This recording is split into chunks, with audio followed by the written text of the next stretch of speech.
સંજેલી ખાતે દબદબાભેર 75મા પ્રજાસત્તાક પર્વની ઉજવણી. દેશના 75મા પ્રજાસત્તાક પર્વની દબદબાભેર હર્ષ ઉલ્લાસ સાથે સંજેલી તાલુકાની શિલ્પન હાઈસ્કૂલ ખાતે ઉજવણી કરવામાં આવી હતી. જિલ્લા કક્ષાના ધ્વજવંદન સમારોહમાં રાષ્ટ્રભક્તિના અનોખા માહોલ વચ્ચે ગુજરાત સરકારના આદિજાતિ વિકાસ પ્રાથમિક માધ્યમિક અને પ્રૌઢ શિક્ષણ વિભાગના કેબિનેટ મંત્રી શ્રી ડોક્ટર કુબેરભાઈ ડિંડોરના હસ્તે રાષ્ટ્રધ્વજ ફરકાવીને ત્રિરંગાને સલામી અર્પી હતી. આ વેળાએ આમંત્રિત મહાનુભાવો, પદાધિકારીઓ, સામાજિક સ્વૈચ્છિક સંસ્થાના આગેવાનો, નગરજનોની ઉપસ્થિતિમાં જિલ્લા પ્રભારી મંત્રીશ્રીએ આજના પ્રજાસત્તાક પર્વની શુભેચ્છા સાથે ગુજરાતની ગૌરવવંતી પ્રજાને ગણતંત્ર દિવસની હાર્દિક શુભકામનાઓ પાઠવી હતી. ધ્વજવંદન બાદ સુરક્ષા જવાનોની વિવિધ પાંખ દ્વારા યોજાયેલી પરેડનું નિરીક્ષણ કર્યું હતું.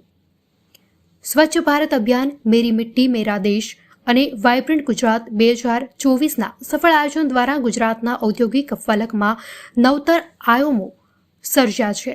આજે ભવ્ય અને દિવ્ય ગુજરાતના નિર્માણની અપ્રતિમ ચેતના જાગી છે. વિકસિત ગુજરાત થકી વિકસિત ભારતના નિર્માણનો એક અજબનો વિશ્વાસ પેદા થયો છે.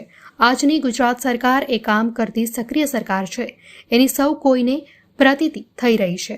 આપ લોકોએ આ સરકારને અઢળક આશીર્વાદ આપીને ગુજરાતની સેવા કરવાનો છેલ્લા 2.5 દાયકાથી અવસર પ્રદાન કર્યો છે અને એટલે જ આ સરકાર આજે લોકોની અપેક્ષાઓને ફળીભૂત કરવામાં સદાય પ્રતિબદ્ધ રહી છે. અમે સતત લોકસેવા કરનારા લોકો છીએ. અહેવાલ દીપક રાવલ, દાહોદ. ભારતની આઝાદી કાજે પોતાનું સર્વસ્વ અર્પણ કરેલા આપણા નામી અનામી સ્વાતંત્ર્ય વીરો અને ઉપસ્થિત આ પ્રજાસત્તાક પર્વમાં ઉપસ્થિત આપણા જિલ્લાના પ્રમુખ સાથે લોકપ્રિય ધારાસભ્ય ફતેપુરા રમેશભાઈ કટારાજી, આપણું વહીવટી તંત્ર, ઉપસ્થિત મહાનુભાવો અને સર્વે ગુજરાતી બાંધવોને પ્રજાસત્તાક પર્વની કોટી કોટી શુભકામનાઓ પાઠવું છું. આજના પાવન દિવસે મને એક પ્રસિદ્ધ કવિની કવિતાઓની 2 પંક્તિઓની વાત સાથે મારી વાતની શરૂઆત કરું છું.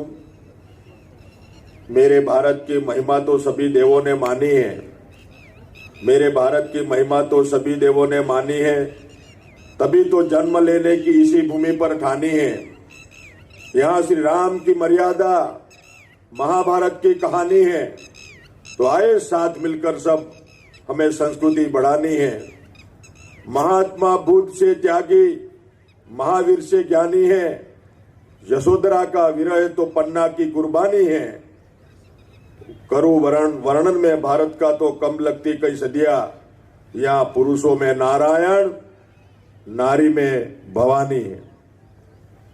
4 દિવસ પહેલા આખું ભારત રામના આદર્શ અને રામના કાર્યોને હર્ષોલ્લાસ સાથે વધાવી દેશના બચ્ચા શ્રી રામના જયઘોષ સાથે સંતુષ્ટિ વ્યક્ત કરતા જોવા મળ્યા હતા.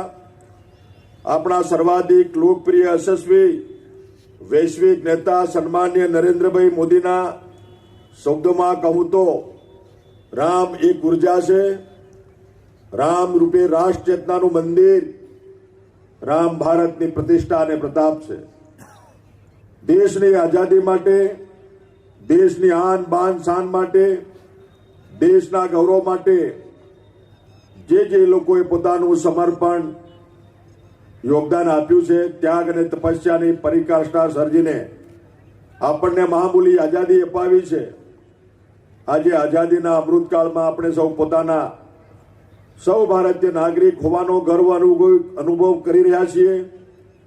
સૌ આઝાદીના લડવૈયાઓ, સ્વાતંત્ર્યવીર મહાનુભાવો, માતા બહેનો તથા તમામ સ્વાતંત્ર્ય સેનાનીઓને આજના પ્રજાસત્તાક દિવસે હું સત નમન કરું છું, વંદન કરું છું.